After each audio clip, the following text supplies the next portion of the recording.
Hi hello everyone. నిన్ననే నేను ఒక బుక్ చదివాను. దాని పేరే చిక్లిట్. చాలా అంటే చాలా బాగుంది. నాకు అలవాటు ఉంది. ఏదైనా ఒక బుక్ కానీ ఒక మూవీ కానీ చూస్తే వాటిపైన రివ్యూ రాసే అలవాటు ఉంది నాకు. అలాగే ఈ చిక్లిట్ గురించి రాద్దామని వచ్చేసానండోయ్.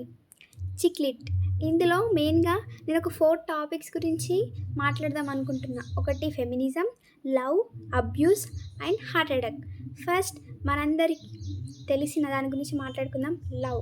నిజంగా మనం ఎవరినైనా ఇష్టపడితే వెళ్ళి ప్రపోజ్ చేయడం లాంటివో చేస్తూ ఉంటాం. తర్వాత బ్రేకప్ అనే పేరుతో బాధపడుతూ ఉంటాం. అసలు వాళ్ళు ఎలాంటి వాళ్ళు, వాళ్ళ క్యారెక్టర్ ఏంటిది, వాళ్ళు లైఫ్ లాంగ్ మనతోటి ఉంటారా ఉండరా, అసలు వాళ్ళు ఏంది అని తెలుసుకోముందుకే మనకి ఇష్టం అని చెప్పేసి తొందరపాటుతో వెళ్ళి ప్రపోజ్ చేస్తూ ఉంటాం. తర్వాత బ్రేకప్ అనే పేరుతో బాధపడుతూ ఉంటాం.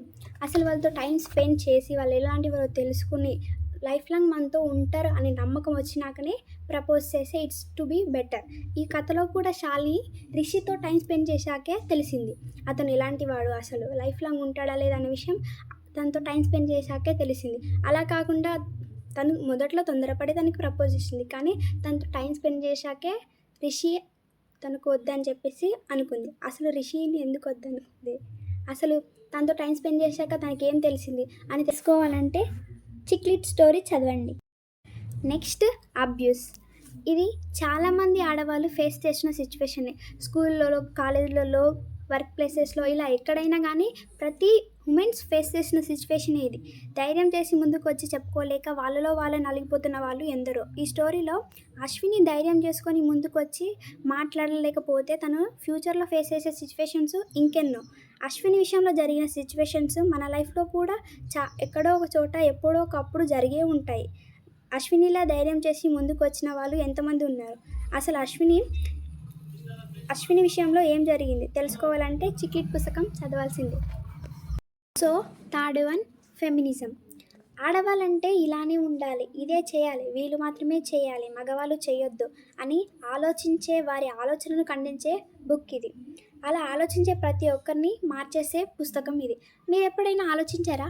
మన ఇంట్లో పనులన్నీ అమ్మే చేస్తూ ఉంటుంది. నాన్న ఎందుకని చేయరు? నాన్నతో పాటు అమ్మ కూడా బయట పనులు చేస్తూ పనికి వెళ్తూ ఉంటుంది. అయినప్పటికీ కూడా ఇంట్లో పని అమ్మ ఒక్కతే ఎందుకు చేయాలి, నాన్న ఎందుకు చేయొద్దు అని ఎప్పుడైనా ఆలోచించారా? అప్పటి కాలం నుంచి అయినా ఇప్పటి కాలం నుంచి అంటే మగవాడు ఇంట్లో పనులు చేయొద్దు అంటే, భార్యాభర్తలు అంటే కష్ట సుఖాల్లోనే కాదు ఇలాంటి పనుల్లో కూడా తోడుండాలి. మగవాళ్ళంటే ఇలానే ఉండాలి అని ఎక్కడో రూల్స్ రాసిపెట్టినట్లుగా గుడ్డిగా ఫాలో అవుతూ ఉంటాం. అలా గుడ్డిగా అన్నిటినీ నమ్మకుండా ప్రశ్నించి సమాధానాలు వెతికి వాటికి తగ్గట్టుగా ఎప్పటికప్పుడు మన చుట్టూ ఉన్న సమాజంలో మార్పులు తెస్తూ అందరి సమాన హక్కులు ఉండేలా చూడడమే ఫెమినిజం లక్ష్యం. సో ఫైనల్గా హార్ట్ అటాక్. మీరు ఎప్పుడైతే చూసారా? టీవీ ఛానల్స్లో కానీ, న్యూస్ పేపర్స్లో కానీ, ఇలా ఎక్కడ చూసినా హార్ట్ అటాక్తో చనిపోయిన వారు మగవారే ఉంటారు. ఎందుకని మగవారే ఉంటారు? ఎప్పుడైనా ఆలోచించారా? అసలు చిన్నప్పటి నుంచి మగవారంటే ఇట్లనే ఉండాలి, మగ పిల్లగాడంటే ఏడవద్దు అని ఎవరయ్యా చెప్పింది? అసలు అలా వాళ్ళ ఎమోషనల్ కంట్రోల్ చేసుకోవడం వల్లనే ఆ ఎమోషన్స్ అన్నీ ఇక్కడ బయటికి చెప్పుకోలేక, అటు ఏడవలేక వాళ్ళ ఎమోషన్స్ అన్నీ వాళ్ళలో ఉండడం వల్లనే ఈ హార్ట్ అటాక్కి ఎక్కువ అబ్బాయిలు చనిపోతున్నారన్నమాట. ఫైనల్గా మీ అందరికీ నేను చెప్పాలనుకున్న విషయం ఏంటంటే, చిక్లిట్ అనే పుస్తకం చాలా బాగుంది. ఒకసారి మీ అందరూ చదవండి. నిజంగా మీ ఆలోచనలో చేంజ్ మాత్రం పక్కా వస్తుంది. గర్ల్స్ అయితే ఖచ్చితంగా ఈ బుక్ చదవండి. గర్ల్స్ బాయ్స్ అని కాదు, కాకపోతే ఇద్దరు చదవండి, ఇద్దరికి ఈ పుస్తకం.